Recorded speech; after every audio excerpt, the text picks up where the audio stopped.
Narration শেখার জন্য কয়েকটা ভিডিও দেখার পরেও যদি তোমার এখনও মনে হয় যে না সবগুলো নিয়ম শেখা হয় নাই, তাহলে এই ভিডিওটা তোমার জন্যই উপযোগী। ভিডিওতে আমরা কি কি দেখব? প্রথমে দেখব ন্যারেশন কাকে বলে, ন্যারেশন কত প্রকার এবং শর্টকাট কোন পদ্ধতিতে শিখলে খুব সহজে আমরা ন্যারেশন শিখতে পারবো, এবং ট্যাগ কোশ্চেনের ন্যারেশন কিভাবে করতে হয়, অ্যাসার্টিভ সেন্টেন্সের যদি জিজ্ঞাসা চিহ্ন থাকে তার ন্যারেশন কিভাবে করতে হয়, এবং প্যাসেজ ন্যারেশন কিভাবে পরিবর্তন করতে হয়, সবগুলো আমরা ধাপে ধাপে শিখব। তো আর কথা না বাড়ায় চলো শুরু করে। ন্যারেশন যদি তুমি না জানো যে ন্যারেশন কাকে বলে, তাহলে তুমিও পারবে ইনশাল্লাহ। তো দেখো, ন্যারেশন এর আরেক নাম হলো স্পিচ। এর অর্থ হলো উক্তি বা বক্তব্য। তার মানে ন্যারেশনের মানে কি? উক্তি বা বক্তব্য। ন্যারেশন দুই প্রকার, ডিরেক্ট ন্যারেশন আর ইনডিরেক্ট ন্যারেশন। ঠিক আছে? তো ডিরেক্ট কি আর ইনডিরেক্ট কি, দেখো উদাহরণ দিয়েছি। ডিরেক্ট হলো এই যে, যেখানে একটা বাক্য থাকে, কমা, ইনভার্টেড কমার ভিতরে বক্তার বক্তব্য থাকে, এটাকে বলা হয় হলো ডিরেক্ট ন্যারেশন। আর এইটাকে যখন আমরা পরিবর্তন করে লিখি, এটা হলো ইনডিরেক্ট ন্যারেশন।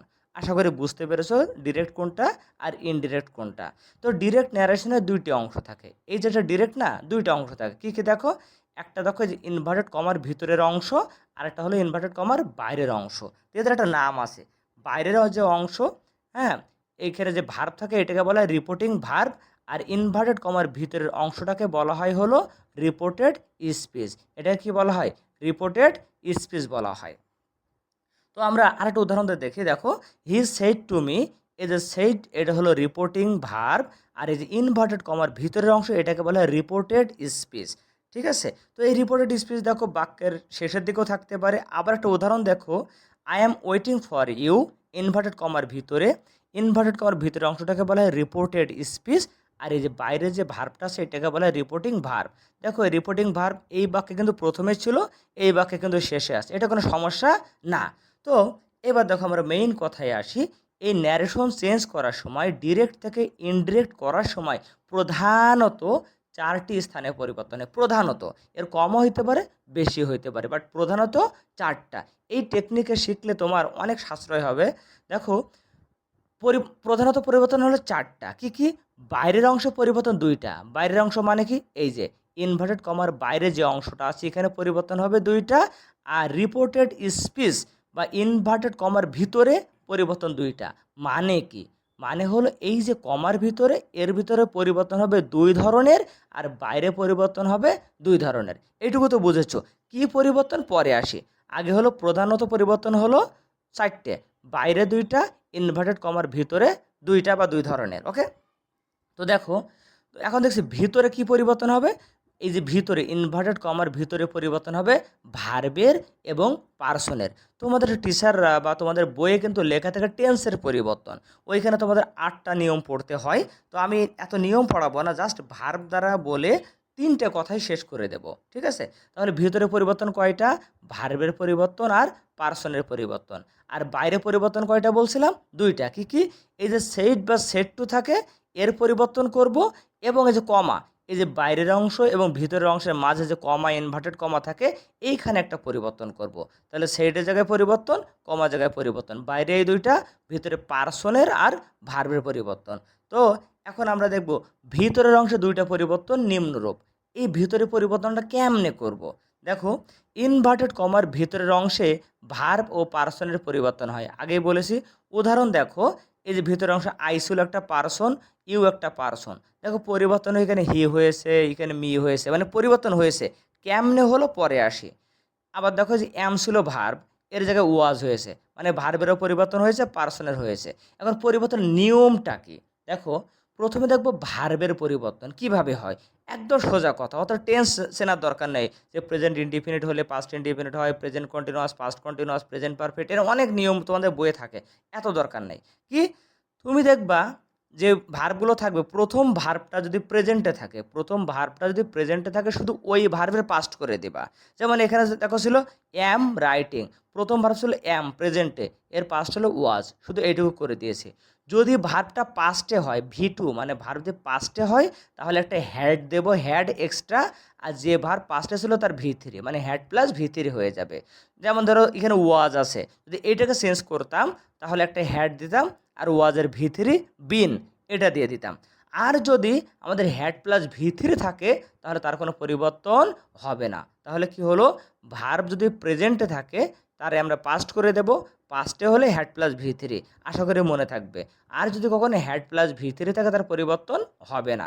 এখানে আরও কিছু কথা লিখেছে, গেলো কম গুরুত্বপূর্ণ, তারপর জেনে রাখি, সেটা হলো would, could, should, might, would rather, had better, এরা থাকলেও কোনো পরিবর্তন হবে না, মানে ভার্বের কোনো পরিবর্তন হবে না।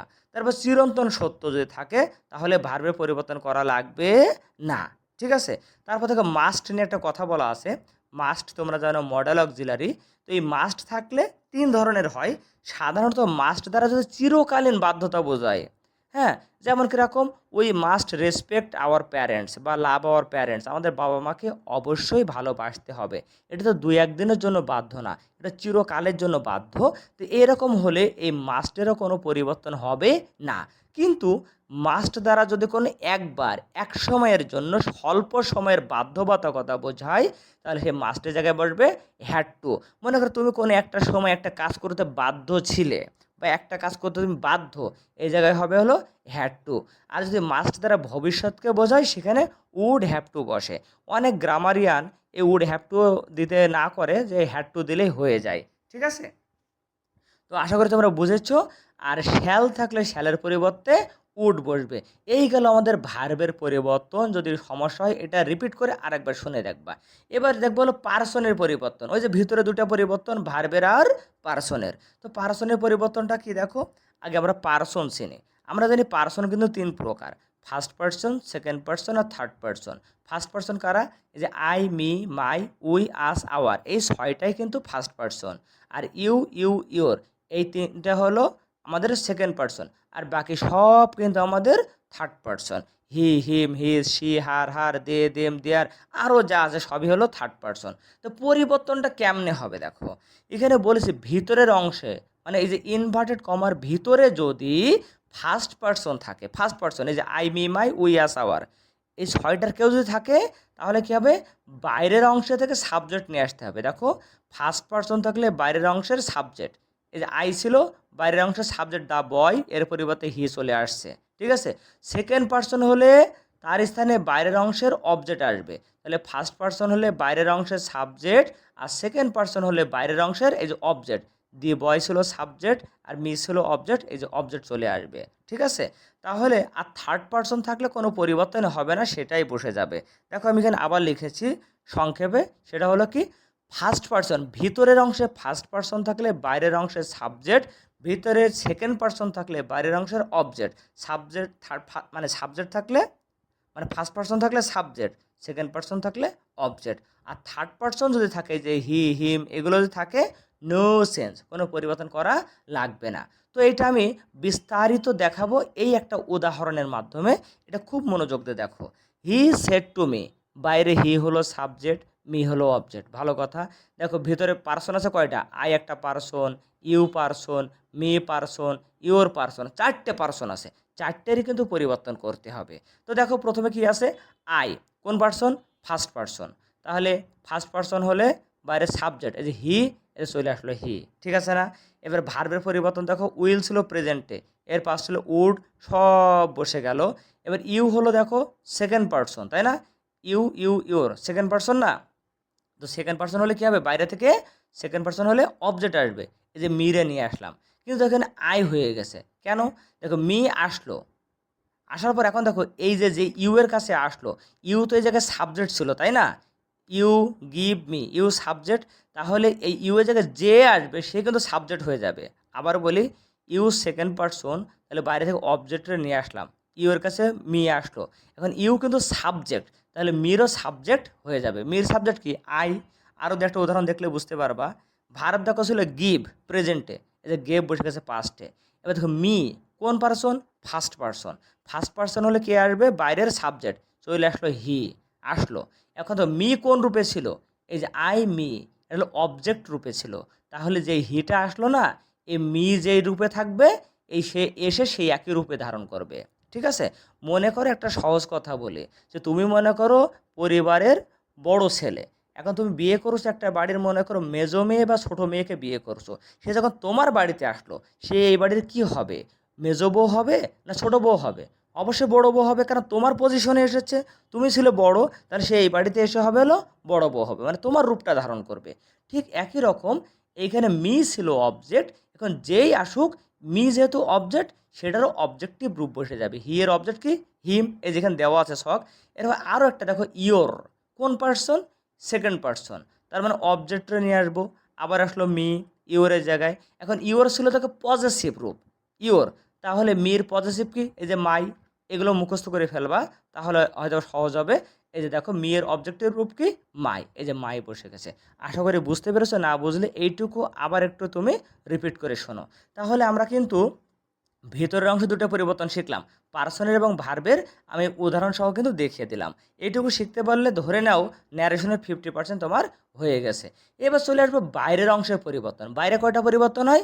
দুইটা কিন্তু। কোথায় কোথায়? ওই যে সেইড বা সেইড টু জায়গায়, আর হলো কমার জায়গায়। কি মা? কমা, এই জায়গায় কিন্তু পরিবর্তন হয়। এটা কিন্তু খুবই সহজ। কীরকম দেখো, বাইরে যে সেইড বা সেইড টু জায়গায় পরিবর্তন হবে এবং কমার জায়গায় পরিবর্তন হবে, এটা নির্ভর করবে এই ইনভার্টেড কমার ভিতরে কোন সেন্টেন্স আছে। ইনভার্টেড কমার ভিতরে কোন সেন্টেন্স আছে? ভিতরে যদি অ্যাসার্টিভ সেন্টেন্স হয়, তাহলে সেইডের জায়গায় সেইড বসবে, সেইড টু জায়গায় টোল্ড বসবে, আর কমার জায়গায় দ্যাট বসবে। এটা আমি একটু আলাদা আলাদা করে দেখাই। যে ভিতরে যদি অ্যাসার্টিভ হয়, তাহলে দেখো এই সেইড বা সেইড টু জায়গায় কী হচ্ছে? টোল্ড। আর সেইড হলে সেইডে বসে যাইতো। ভিতরে যদি ইন্টারোগেটিভ হয়, ইন্টারোগেটিভ, এই যে ভিতরে ইন্টারোগেটিভ না, প্রশ্নবোধক, দেখো সেইটা যা কী হয়েছে? আক্সড হয়েছে। ইন্টারোগেটিভ হলে আক্সড হয়। আর ইম্পারেটিভ হইলে দেখো যে সেইটের জায়গায় ওয়ার্ডার্ড, ফরবেড, অ্যাডভাইসড, এটা কখন কোনটা হয়? দেখো একটু পরে আমি অনেকগুলো উদাহরণ দিয়ে বুঝিয়ে দেব। জাস্ট মনে রাখবা, ইম্পারেটিভ হলে সেইট বা সেইটুর জায়গায় এইগুলো বসতে পারে। আর ভিতরে যদি অপারেটিভ সেন্টেন্স হয়, এই যে সাধারণত মেয়ে দ্বারা শুরু হয়, ফুল স্টপ দ্বারা শেষ হয়, ইচ্ছা প্রার্থনা বোঝায়, এটা হলো আমাদের অপারেটিভ সেন্টেন্স। এটা হলো সেইট বা সেইটুর জায়গায় উইস্ট বসে, অথবা প্রেইড বসে, উইস্ট অথবা প্রেইড। আর ভিতরে যদি এক্সক্লামেটরি সেন্টেন্স হয়, তাহলে সেইটের জায়গায় এক্সক্লেমড উইথ জয়, সরো বা ওয়ান্ডারের যে কোনো একটা। তাহলে সেইটের পরিবর্তনটা তো আমরা বুঝলাম। একটা মজার ব্যাপার বলে কি জানো, আমাদের পরীক্ষায় সাধারণত অ্যাসার্টিভ আর ইন্টারোগেটিভ এই দুটো সেন্টেন্সই আসে, আর মাঝে মাঝে ইম্পারেটিভ আসে। আর এই দুটো আসে না বললেই চলে। তাহলে এই তিনটে ভালো করে শিখলেই কিন্তু হয়ে যাবে। তাহলে সেইটির জায়গায় কখন কোনটা হবে বললাম। এবার কমার জায়গায় কী দেবো? দেখো যদি ভিতরে অ্যাসার্টিভ সেন্টেন্স হয়, তাহলে কমার জায়গায় দেবো দ্যাট, তাই না? যদি ভিতরে অপারেটিভ হয়, তাও দেখো কমার জায়গায় কী দিচ্ছে? দ্যাট, কমার জায়গায় দ্যাট। ভিতরে যদি এক্সক্লামেটরি হয়, তাও দেখো কমার জায়গায় আমরা কী দিচ্ছি? দ্যাট দিচ্ছি। মানে তিনটার সময় কমার জায়গায় আমরা কী দেবো? দ্যাট। তবে যদি ইম্পারেটিভ সেন্টেন্স হয়, ওই যে আদেশমূলক বাক্য যদি হয়, তাহলে আমরা কমার জায়গায় দেবো টু অথবা নট টু। টু অথবা নট টু, কখন কোনটা দেবো আমি বুঝিয়ে দিচ্ছি একটু পরেই। আর যদি ইন্টারোগেটিভ হয়, তাহলে কমার জায়গায় দেব ইফ অথবা ডাব্লিউএস ওয়ার্ড। ইন্টারোগেটিভ হলে কমার জায়গায় ইফ বা ডাব্লিউএস ওয়ার্ড। দেখো এইখানে এটা ইন্টারোগেটিভ সেন্টেন্স ছিল, কমার জায়গায় দেখো হোয়াট বসে গেছে, ঠিক আছে? এখানে ইন্টারোগেটিভ সেন্টেন্স ছিল, কমার জায়গায় ইফ দিয়েছি। কখন কোনটা দেবো আমি উদাহরণ সহ বুঝিয়ে দেব। তাহলে এই শখটা তোমরা মুখস্থ করলেই কিন্তু ন্যারেশন অনেকটাই হয়ে গেল। এবার আমরা একটা উদাহরণ দেখব। Assertive sentence, he said to me you are my best friend. ভালো কথা, ভিতরে অ্যাসার্টিভ সেন্টেন্স। অ্যাসার্টিভ সেন্টেন্স হলে সেইড টু জায়গায় কী বসে? টোল্ড, দিলাম টোল্ড। কমার জায়গায় কী বসে? দ্যাট। এত অ্যাসার্টিভ হলে টোল্ড, কমার জায়গায় দ্যাট, এই যে দিলাম, ঠিক আছে? তো এর ভিতরে পার্সনের পরিবর্তনটা তোমরা আশা করি বুঝেছো, নিজে নিজে পরিবর্তন করে দেখাই। দেখো আর ছিল, আর এর পাস্ট হলো ওয়াজ দিয়ে দিয়েছি, পার্সন আর ভার্বের পরিবর্তন করে দিয়েছি, ঠিক আছে? ওটা আমরা আগে শিখেছি, এখন শুধু বাইরের পরিবর্তনটা দেখব। এখন ভিতরে ইন্টারোগেটিভ হলে কমা সেইড টু জায়গায় কী হয়? আক্সড হয়। এ দেখো ইন্টারোগেটিভ প্রশ্নবোধক ছিল, সেইড টু জায়গায় আক্সড। এটা প্রশ্নবোধক, সেইড টু জায়গায় আক্সড দিয়েছি। এর কমা জায়গায় কী হয়? ইফ অথবা ডাব্লিউএস ওয়ার্ড। এর মানে কি? মানে হলো আমাদের প্রশ্ন হয় দুইভাবে। কি কি? একটা হয় ডব্লিউএস ওয়ার্ড দ্বারা কোশ্চেন হয়, আর একটা হলো অক্সিলারি দ্বারা কোশ্চেন হয়। অক্সিলারি দ্বারা, দেখো এখানে কোনো ডব্লিউএস ওয়ার্ড আছে? নাই। তাহলে কোনো প্রশ্ন যদি ডব্লিউএস ওয়ার্ড দ্বারা হয়, তাহলে কমার জায়গায় ওইটাই বসে যাবে। এখানে হোয়াট ছিল, হোয়াট বসে গেছে। এখানে হোয়েন থাকলে হোয়েন বসতো, হোয়াই থাকলে হোয়াই বসতো, হোয়াট এভার। যে কোনো ডব্লিউএস ওয়ার্ড দ্বারা প্রশ্ন হলে সেইটাই কমার জায়গায় বসে যাবে।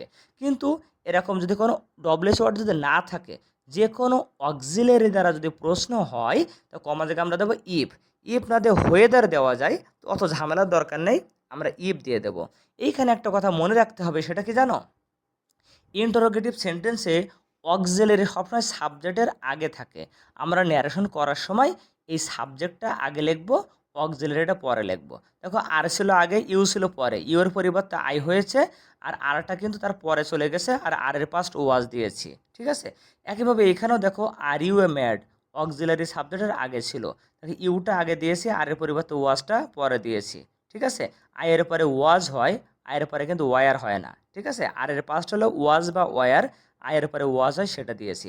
আশা করি তোমরা বুঝেছো, না বুঝলে অবশ্যই আমাকে কমেন্ট করবে। এবার চলে আসলাম ইম্পারেটিভ সেন্টেন্স। তো ইম্পারেটিভ নিয়ে এখন আমি আলোচনা করব না, কারণ ইম্পারেটিভ নিয়ে অনেক আলোচনা আছে একটু পরে। এরপর দেখো অপটেটিভ। আমরা জানি অপটেটিভ সেন্টেন্স থাকলে সেইড বা সেইড টু যায় কী বসে, উইস্ট অথবা প্রেড। দেখো এইটাই আমরা দিয়েছি উইস্ট, এখানে দিয়েছি প্রেড, এটা তোমার ইচ্ছা। আর কমার জায়গায় আমরা কী দেবো, দ্যাট, এই যে কমার জায়গায় দ্যাট। ভিতরে পরিবর্তন তো আমরা জানি, পার্সন এবং ভার্বের পরিবর্তন হবে।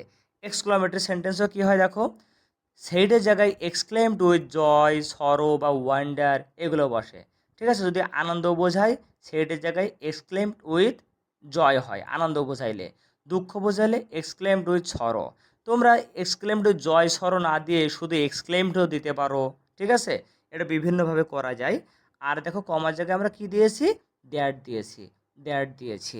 তো এইখানে একটা কথা মনে রাখবা, সেটা হলো যদি হাউ বা হোয়াটের দ্বারা এক্সক্লামেটরি সেন্টেন্স হয়, আমি দিলাম আয়ের জায়গায় আই, সেইডের জায়গায় এক্সক্লেমড উইথ জয় বা ওয়ান্ডার দিলাম, কমার জায়গায় দ্যাট দিলাম।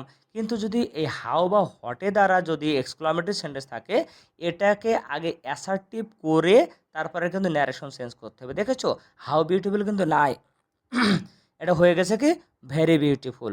এটা কিভাবে করতে হয়, এটা জানার জন্য আমার চ্যানেলে যে এক্সক্লামেটরি এবং অ্যাসার্টিভ পরিবর্তনের নিয়ম আছে, সেটা তুমি দেখে ফেলতে পারো। আর যদি তুমি জেনে থাকো তাহলে আর সমস্যা নাই।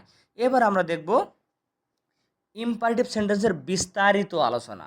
আমরা আগেই বলেছি, রিপোর্টেড স্পিচে মানে ইনভার্টেড কমার ভিতরে ইম্পারেটিভ সেন্টেন্স থাকলে সেইড বা সেইড টু এর স্থানে কখনো অর্ডার্ড বসে, রিকোয়েস্টেড বসে যদি সেটা প্লিজ যুক্ত থাকে, বা অনুরোধ বুঝাইলে তারপর ফরবেড বসে, সেইড টু জায়গায় ফরবেড বসতে পারে যদি ভিতরে নেগেটিভ থাকে, অ্যাডভাইসড হইতে পারে যদি উপদেশ বোঝায়, প্রপোজড হইতে পারে যদি লেটস দ্বারা যুক্ত থাকে, বা সাজেস্টেড হইতে পারে। এখন সবগুলো নিয়ে আমি বিস্তারিতভাবে আলোচনা করব।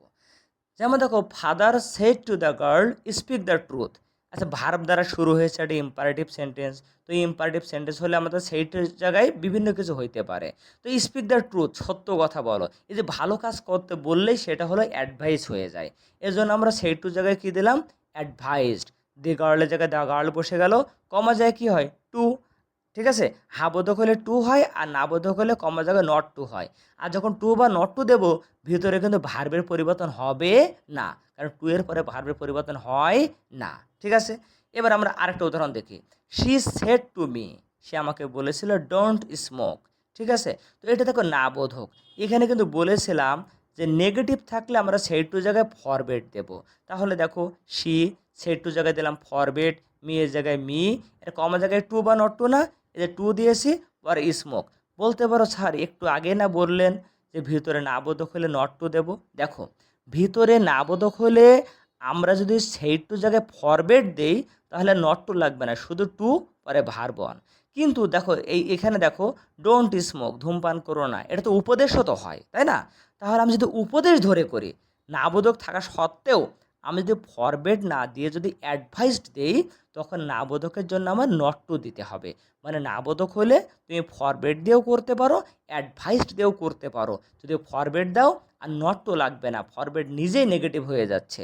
আর না বোধক থাকা সত্ত্বেও তুমি যদি অ্যাডভাইসড দাও, তখন তোমাকে নট টু দ্বারা যুক্ত করতে হবে। আশা করি বুঝেছো। Boy said to me please give me a glass of water, অনুরোধ বুঝাইছে। আবার প্লিজ আছে, প্লিজ সবটা থাকবে বিষয়টা কিন্তু এমন না, বাট অধিকাংশ সময় থাকে, নাও থাকতে পারে। তো প্লিজ থাকলে আমরা সেইটা জায়গায় কী দেবো, রিকোয়েস্টেড, সব আগের নিয়ম। সেইটা জায়গায় রিকোয়েস্টেড, কমা জায়গায় টু দিলাম। ভিতরে ভার্বের পরিবর্তন হবে না, শুধু পার্সনের পরিবর্তন করলেই হয়ে যাবে। এরপরে দেখো 4 নম্বরে লেটস, খুব দারুণ একটা নিয়ম, আসে কম কিন্তু আসে। লেটস থাকলে সেইডের স্থানে প্রপোস্ট দিতে হয়। যদি প্রপোস্ট দাও, তাহলে কমার জায়গায় টু, দেখো লেটস আসে, তাহলে সেইটার জায়গায় প্রপোস্ট, আর কমার জায়গায় দিলাম টু, এই প্লে ফুটবল, লেটসের জন্য দিয়েছি প্রপোজড, হয়ে গেল। এটাকে আরও অনেকভাবে করা যায়, যে সাজেস্টেড দেওয়া যাইতে পারে। তবে লেটস যুক্ত সেন্টেন্সে যদি সাজেস্টেড দাও পরে ভার্বের সাথে আইএনজি হয়, এখানে টু লাগে না। এটা আবার অ্যাসার্টিভ ধরেও করা যায়, ঠিক আছে। আমি এটার ব্যাখ্যা দিলাম না, মানে সলিউশনে দেখতে পারো লেটস যুক্ত সেন্টেন্স বিভিন্নভাবে হইতে পারে, এই তিনভাবেই করা যায়, তুমি যেটা করবা সেটাই সঠিক। এখন লাস্ট নিয়ম, সেটা হলো লেটস বা লেটাস ব্যতীত যদি শুধু লেট থাকে, শুধু লেট, যেমন let me, let him, let her, let them, let Rakib, এরকম যে কোনো নাম দিয়ে যদি শুধু লেট থাকে, তাহলে আমরা কি করব দেখো, সেইডের জায়গায় বেগড বা উইশড বা শুধু টোল্ড এটা দেব, আর কমার জায়গায় দ্যাট দেব। কেন জানো, এটা আমরা অ্যাসার্টিভ করে নিই, এটা কম আসে, যদি কারো ঝামেলা লাগে এটা স্কিপ করতে পারো।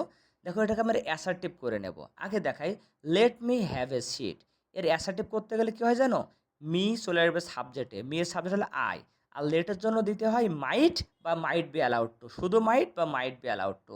এবার দেখো সেইটার জায়গায় আমি দিলাম উইস্ট, অথবা টোল্ড দিলেও হবে, সি টোল্ড। যেহেতু অ্যাসার্টিভ করে নিচ্ছি, কমার জায়গায় দেবো দ্যাট। এবার এই যে সাবজেক্টে মি চলে আসলো সাবজেক্টে, মানে আই, আই হলো ফার্স্ট পার্সন, মানে সি চলে আসলো। আর লেটের জন্য মাইট বা মাইট বি অ্যালাউড টু, যে কোনো একটা দিলে হবে, আমি দিয়েছি মাইট বি অ্যালাউড টু, আর যা আছে হুবহু বসে যাবে। না বুঝলে কমেন্ট করো, আমি আবার ইনশাল্লাহ তোমাকে কমেন্টে বুঝিয়ে দেবো। তো এই ছিল আমাদের হলো মোট কথা। এবার আমি শিখব প্যাসেজ ন্যারেশনের বেশ কিছু কথা। সেটা হলো, যদি আমাদের রিপোর্টেড স্পিচে সার থাকে, তাহলে সেই টু এর জায়গায় আমরা দেব রিপ্লাইড রেসপেক্টফুলি বা পোলাইটলি, ঠিক আছে। রেসপেক্টফুলি বা পোলাইটলি, এটা তোমরা কিন্তু জানো যে সার থাকলে রিপ্লাইড রেসপেক্টফুলি হয়, ঠিক আছে। এখানে আরেকটা গুরুত্বপূর্ণ কথা লিখেছি, যদি ডিয়ার বা মাই ডিয়ার থাকে, তাহলে সেইটের জায়গায় আমরা দেব অ্যাফেকশনেটলি। উদাহরণ দেখো, he said to her, how are you my dear, ঠিক আছে। তাহলে প্রশ্ন ছিল, তাহলে সেইটার জায়গায় আমরা আক্সড দেব। আর এই মাই ডিয়ারের জন্য ওই আক্সডের আগে আমরা দিয়েছি অ্যাফেকশনেটলি। তাহলে হি মাই ডিয়ারের জন্য অ্যাফেকশনেটলি আক্সড, এই যে হার ইন্ট্রোগেটিভ ছিল, ডাব্লিউএস ওয়ার্ড দ্বারা হাউ বসে গেছে, ইউটাকে শি, আর এই যে আর এর জন্য হয়ে গেল ওয়াজ, আর এর পাস্ট হলো ওয়াজ বা ওয়ার, শি এর পরে ওয়াজ হয়। একইভাবে দেখো, শি সেড, এটা বোর্ডে আছে কিন্তু, লিটল গার্লস অফকোর্স, হ্যাঁ অফকোর্স থাকলে কি করব, সেডের আগে বা পরে আমরা এমফ্যাটিক্যালি দেব। এটা মুখস্থ রাখো, একটু পরে এটা কাজে লাগবে। এমফ্যাটিক্যালি দেখো, she said little girls of course, আমরা সব না দেখি, অফকোর্সের জন্য দেখো এই সেডের জায়গায় রিপ্লাইড, তার আগে দিয়েছি এমফ্যাটিক্যালি। নাম্বার টু চলে আসি, নো। তোমরা জানো নো থাকলে আমরা সেই টু জায়গায় রিপ্লাই ইন দ্য নেগেটিভ দেই, কিন্তু আধুনিক গ্রামারে রিপ্লাই ইন দ্য নেগেটিভ এটা গ্রহণ করা হয় না। এর একটা স্মার্ট নিয়ম আমরা শিখব, সেটা হলো যে নো থাকে, তাহলে আমরা কি করব জানো, ওই কোশ্চেনের সাবজেক্ট এবং অক্সিলারি লিখবো, পরে not.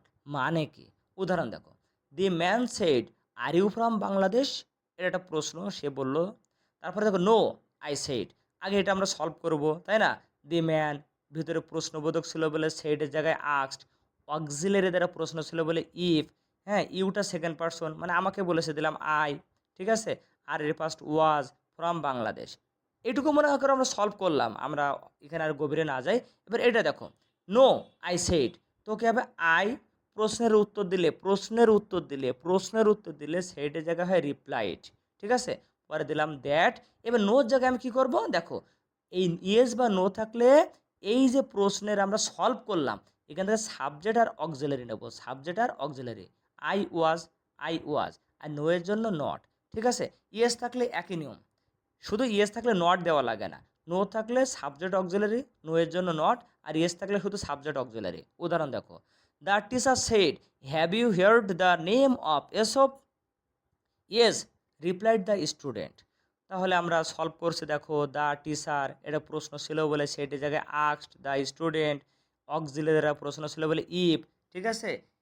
He had heard the name of এসব, কেমনে হলো আগে ব্যাখ্যা দিয়েছি, আশা করি তোমরা এখন পারবে।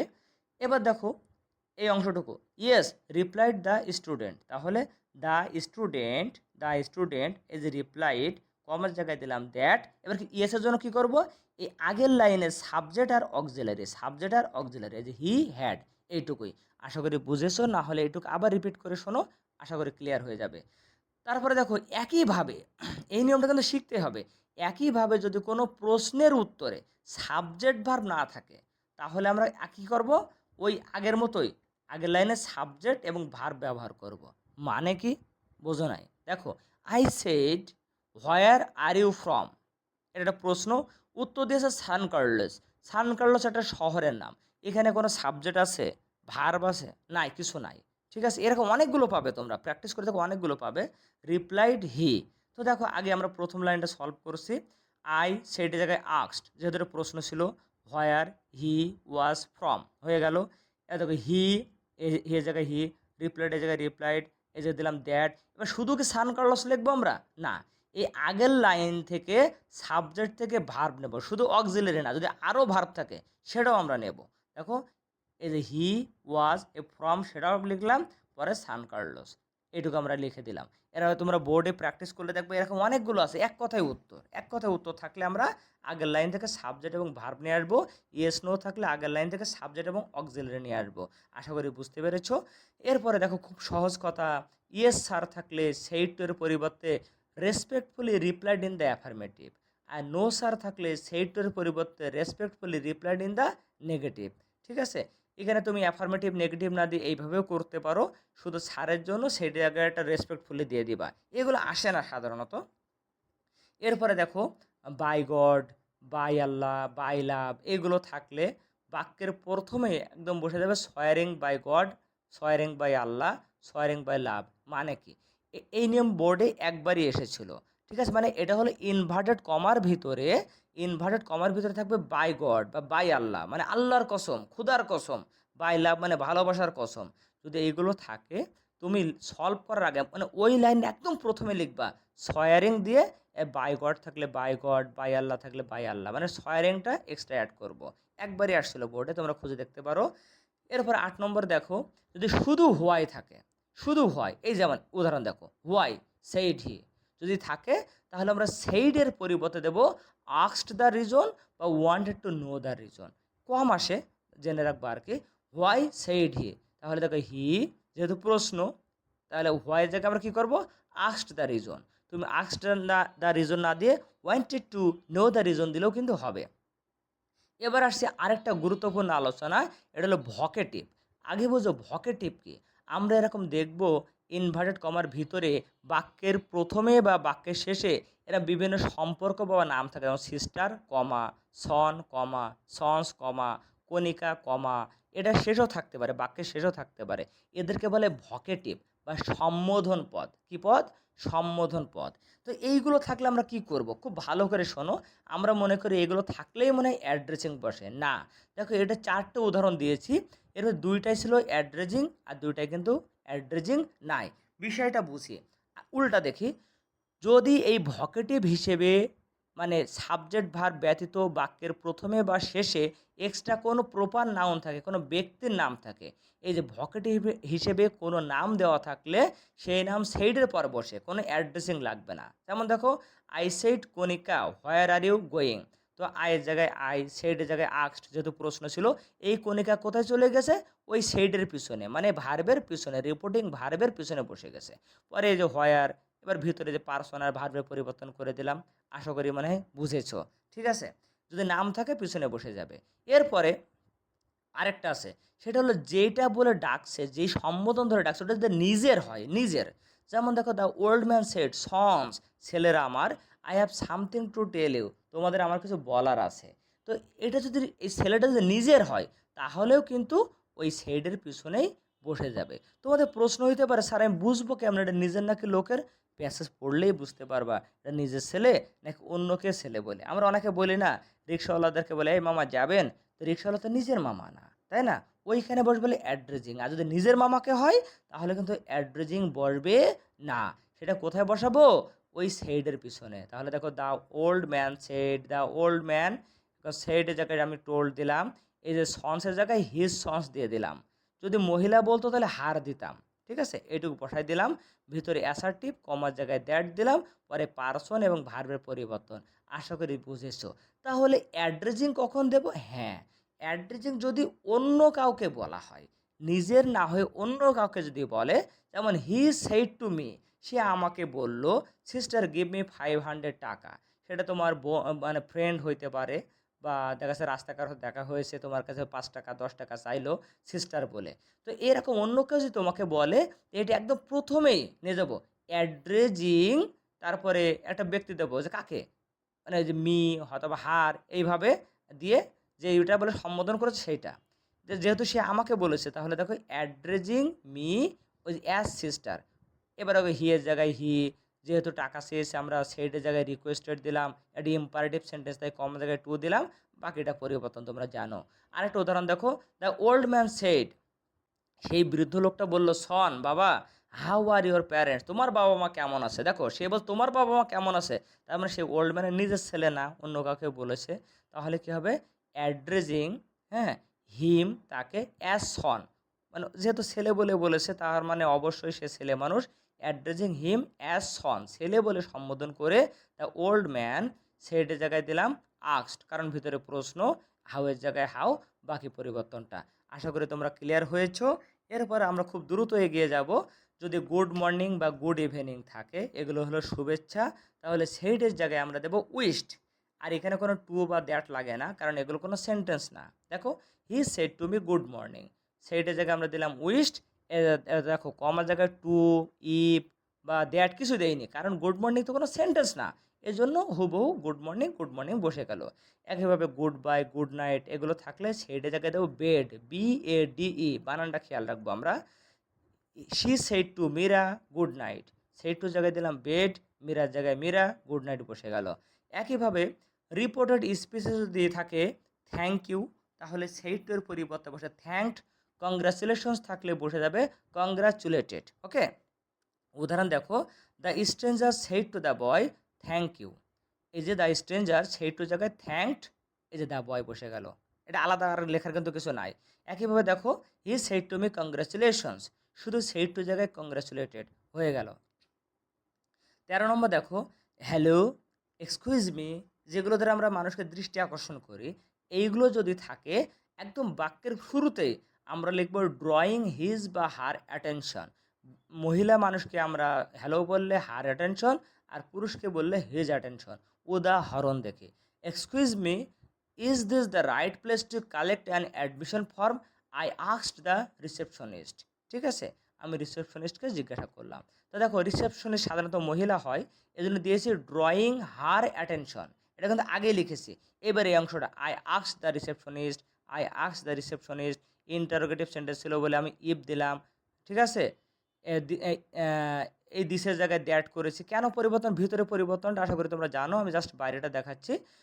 একইভাবে দেখো, সরি যদি থাকে তাহলে আমরা সেই টু জায়গায় দেবো অ্যাপোলজিস্ট দিয়ে দেবো। উদাহরণ দেখো, sorry sir, my mother is in the hospital said he, এটা বোর্ড কোশ্চেন থেকে উঠাই দিয়েছি।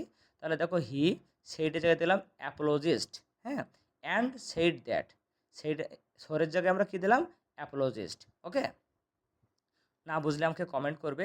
15 নম্বর দেখো, এগুলো তোমরা জানো। যদি কিছু অ্যাডভার্বে পরিবর্তন দেখো, যদি ইয়েস্টারডে থাকে তার জায়গায় আমরা দেবো দ্য প্রিভিয়াস ডে, টুডে থাকলে দ্যাট ডে, টুমোরো থাকলে দ্য নেক্সট ডে, হেয়ার থাকলে দেয়ার, নাও থাকলে দেন, এগো থাকলে বিফোর, এবং লাস্ট প্লাস টাইম হলে দ্য প্রিভিয়াস প্লাস টাইম। মানে কি, ধরো দেওয়া আছে লাস্ট নাইট, নাইট একটা সময়, তো লাস্টের জায়গায় কী হয়ে যাবে, দ্য প্রিভিয়াস, নাইটের জায়গায় নাইট। যদি থাকে লাস্ট মান্থ, তাহলে দ্য প্রিভিয়াস মান্থ। ঠিক আছে, এইভাবে। এটা খুব বেশি গুরুত্বপূর্ণ না, তারপর বলে দিই, যদি দিসের পরে টাইম থাকে তো দিসের জায়গায় হয়ে যাবে দ্যাট, দ্যাট প্লাস টাইম। দিসের পরে যদি কোনো প্রাণী বোঝায়, মানুষ, গরু, ছাগল, যে কোনো প্রাণী যদি বোঝায়, দিসের জায়গায় দি হয়ে যায়। আর দিস যদি নিজেই সাবজেক্ট থাকে, যেমন দিস ইজ, তখন হয়ে যাবে হলো ইট। ওকে, এখানে দেখো একটা বাকি ছিল, কাম। কাম যদি ইম্পারেটিভ সেন্টেন্সে থাকে তো কামের জায়গায় গো হয়ে যায়। যেমন কেউ তোমাকে বললো কাম হিয়ার, তো কামের জায়গায় হিসাবে গো, গো দেয়ার। আর কাম যদি অ্যাসার্টিভ সেন্টেন্সে থাকে, কাম কামই থাকবে, প্রেজেন্ট থাকলে পাস্ট হবে, পাস্ট হলে হ্যাড প্লাস ভি3 হবে, বাট কামের জায়গায় গো হবে না, ইম্পারেটিভ কাম থাকলে গো হয়ে যায়। 15 নম্বর দেখো, আমরা অনেক সময় দেখবো অ্যাসার্টিভ সেন্টেন্সের শেষে কোশ্চেন মার্ক থাকে। তোমরা অনেকে মনে করো তাহলে এটা মানে ভুল করছে, না, এটা কিন্তু ভুল না। যেমন দেখো, you have cut off your hair asked Jim, question mark, এটা কিন্তু ভুল না। তো এরকম হলে বাক্যের শুরুতে আমরা দেবো বিং সারপ্রাইজড, বিং সারপ্রাইজড। যেমন দেখো, বিং সারপ্রাইজড, জিমের জায়গায় জিম, যেহেতু ভিতরে কোশ্চেন মার্ক আছে, আস্কড এখানে দেবো ইফ, কারণ ডাব্লিউএস ওয়ার্ড না ইফ, পরে বাকি পরিবর্তনটা তো তোমরা জানোই, এভাবে করব। এবার শিখবো আমরা ট্যাগ কোশ্চেনের ন্যারেশন কিভাবে করতে হয়। ট্যাগ কোশ্চেনের ন্যারেশন 3 থেকে 4 ভাবে করা যায়। সবচাইতে সহজ পদ্ধতি হলো কি জানো, এমফ্যাটিক্যালি দিলে। দেখো, রিপোর্টেড স্পিচের ট্যাগ কোশ্চেন, এই যে ট্যাগ কোশ্চেন তোমরা 9-10-এ শিখে থাকলে আমরা সেইডের পূর্বে দেব এমফ্যাটিক্যালি, আর বাকিটা অ্যাসার্টিভ সেন্টেন্সের মতো পরিবর্তন হবে। মানে কি দেখো, she said I have tried my best haven't I. তো দেখো, এই ট্যাগ কোশ্চেন থাকলে তুমি কী করবে, সেইডের আগে দেবো এমফ্যাটিক্যালি, এমফ্যাটিক্যালি। এবার সেইডের জায়গায় সেইড, কমার জায়গায় দ্যাট, আইয়ের জায়গায় শি, হ্যাভ প্রেজেন্টে তাই হ্যাড, এই যে বাকি সব অ্যাসার্টিভের মতো পরিবর্তন। এটা কিন্তু একটা সঠিক নিয়ম। এটা অন্যভাবেও করা যায়, সেটা হলো অ্যাজিউমড, কনসিডার, থট, বিলিভ, অনেকভাবে করা যায়। আমি উদাহরণ দিয়েছি, তোমরা দেখে নিতে পারো। তো আমরা প্রায় শেষ পর্যায়ে চলে এসেছি, সেটা হলো ইনভার্টেড কমার বাইরে অতিরিক্ত কোনো অংশ থাকলে, হ্যাঁ এটা কিন্তু অনেক থাকবে, অনেকগুলো জায়গা আছে। দেখো, এই যেমন দেখো, a cat hearing that a hen was laid up sick in her nest paid her a visit of condolence and said, এই সব কিন্তু বাইরের অংশ। আমরা শিখেছি বাইরের অংশ পরিবর্তন হবে দুইটা জায়গায়, একটা সেইডের জায়গায় আর কমার জায়গায়। এইটা বাদে অন্য যত অংশ থাকবে সব হুবহু বসে যাবে, নো চেঞ্জ। ঠিক আছে, এই দেখো যা আছে সব কিন্তু বসে গেল। এবার দেখো ভিতরে ছিল মাই ডিয়ার, মাই ডিয়ারের জন্য আমরা দিলাম অ্যাফেকশনেটলি, এটা প্রশ্ন ছিল, এজন্য সেইডের জন্য দিয়েছি আমরা আস্কড, এর ভিতরে পরিবর্তন করেছি। তাহলে কি বুঝলাম, বাইরে যদি সেইড এবং কমা বাদে অন্য জন্য কোনো অংশ থাকে সেগুলো বসে যাবে। আমরা একদম লাস্টে চলে এসেছি, সেটা হলো প্যাসেজ ন্যারেশনে একজন বক্তা যদি একাধিক কথা বলে, হ্যাঁ এটা কিন্তু একটা ভালো একটা কথা। একটা ব্যক্তি একাধিক কথা বলেছে, মানে কি দেখো, I am the boy full stop, inverted comma শেষ হয় নাই, মানে এই ব্যক্তির কথা চলছে। I can chop some would today, এরপরে ইনভার্টেড কমা শেষ। দুইটাই কথায় কে বলেছে, সেইড হি, একই ব্যক্তি কথা বলেছে। এই যদি হয় তাহলে প্রথম তো আমরা দ্যাট দেব, প্রথম সেন্টেন্স যুক্ত করার জন্য দ্যাট দেব, পরের বাক্যটা যুক্ত করার জন্য অ্যান্ড অ্যাডেড দ্যাট বা অ্যান্ড সেড দ্যাট দেব। ওই ব্যক্তি যদি আরও কথা বলে, হি বা শি ফার্দার অ্যাডেড দ্যাট, আরও কথা বললে also added that, again added that, এইভাবে আমরা যুক্ত করব। উদাহরণ দেখো, হি সেড অ্যাসার্টিভ ছিল, এজন্য কমার জায়গায় আমরা দিলাম দ্যাট, এটা পরিবর্তন করলাম শেষ। এই দ্বিতীয় বাক্যটার আগে আমরা দিয়েছি কি, অ্যান্ড অ্যাডেড দ্যাট, এরপর দ্বিতীয় বাক্যটা আমরা চেঞ্জ করলাম। যদি আরও থাকতো আমরা দিলাম হি ফার্দার অ্যাডেড দ্যাট। কেউ যদি এখানে অলসো দেয়, এগেন দেয়, তাও কিন্তু ভুল হবে না। ইন্টারোগেটিভ সেন্টেন্স থাকলেও একই কথা, প্রথমটা হলো আক্সড দিলাম, পরে হি বা শি, এগেন আক্সড, অলসো আক্সড, এইভাবে আমরা চেঞ্জ করব। তো দীর্ঘক্ষণ আমরা ন্যারেশনে আলোচনা করলাম। এরপরে যদি কোনো প্রশ্ন তোমার মনে থেকে থাকে অবশ্যই আমাকে কমেন্ট করে জানাবে। পরবর্তী ভিডিও দেখার আমন্ত্রণ জানাই শেষ করছি। আসসালামু আলাইকুম।